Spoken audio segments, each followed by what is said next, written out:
নমস্কার, আপনারা দেখছেন ভিশন প্লাস নিউজ, সঙ্গে রয়েছি আমি দিশা। আজ মহাত্মা গান্ধীজির ৭৮তম প্রয়াণ দিবস উপলক্ষে ব্যারাকপুরের গান্ধী ঘাটে কিন্তু উপস্থিত হয়েছিলেন রাজ্যের যে রাজ্যপাল ডক্টর সিভি আনন্দ বোস, দমকল মন্ত্রী সুজিত বসু, মুখ্য সচিব নন্দিনী চক্রবর্তী সহ একাধিক সরকারি আধিকারিক।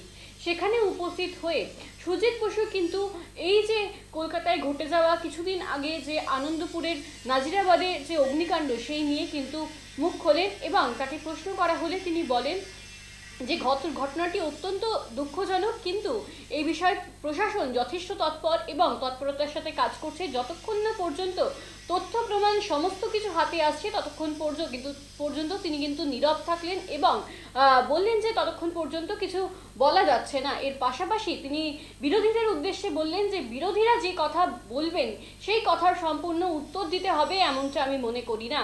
এর পাশাপাশি এই যে ঘটনা কিছুদিন আগে, এই যে অগ্নিকাণ্ডের ঘটনা, সেই নিয়ে কিন্তু শোক প্রকাশ করলেন তিনি। এর পাশাপাশি আর কি বললেন উপস্থিত হয়ে শোনাবো। বলছেন এই যে বারবার বিজেপির পক্ষ থেকে ওখানে যাওয়া হচ্ছে এবং আপনাকে নিশানা করা হচ্ছে, তুমি নির্বাচনের আগে এটা রাজনীতি করার জন্য।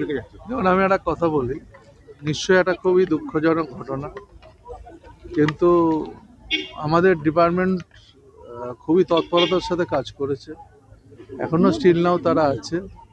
আর বিরোধীরা কে কোথায় কি বলবে সব কথার উত্তর দিতে আমার কোনো মানে নেই, কিন্তু ঘটনাটা খুব দুঃখজনক। এই ঘটনা ঘটে তার জন্য কি ভাবছেন পুলিশ তালিকা দেবে।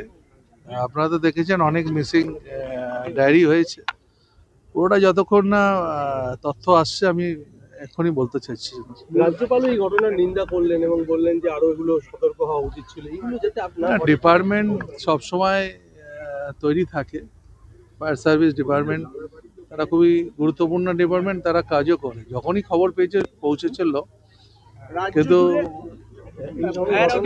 আগে শেষ করি। এই ধরনের ঘটনা তো আরো ঘটতে পারে, সেই জন্য যে কোনো ঘটনা ঘটতে পারে। এই তো কিছুদিন আগে গোয়াতে একটা ঘটনা ঘটেছে, 25 জন মারা গেছে।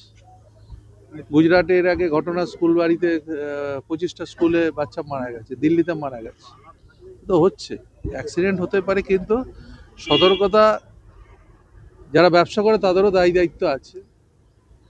গভর্নমেন্ট নিশ্চয়ই চেষ্টা করে সব কিছু, সরকার সেটা দেখে, কিন্তু যারা ব্যবসা করছে তাদেরও দায়িত্ব অনেক আছে। এই ধরনের ঘটনার পর কি আরো নজরদারি বাড়ানো? নজরদারি আমাদের অডিট চলছে, আপনারা আসবেন কোনোদিন বলে দেবো।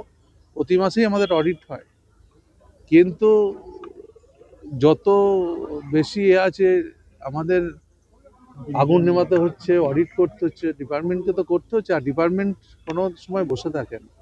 আপনারা দেখবেন সেদিনকেও যে ঘটনা হয়েছে, খবর পাওয়ার সাথে সাথে 12খানা ইঞ্জিন পৌঁছেছে আমাদের। কিন্তু যেভাবে পদত্যাগ দাবি করা হচ্ছে, ছাড়ুন না, সে তো অনেক